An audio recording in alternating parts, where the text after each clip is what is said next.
Sumpah aku beruntung banget guys punya stok cemilan ini, karena pas aku lagi asam lambung ini bantu banget nggak ganjal perut aku biar nggak kosong, jadi selalu ada makanan gitu loh. Dan ini udah agak lempem karena kemarin aku lupa nutup. Tapi ini masih enak banget.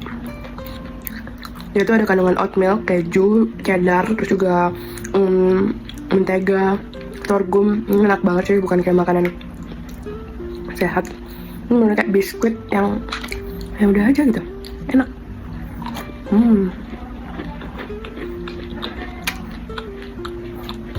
Dia tuh besar guys, ada potongan kismisnya juga.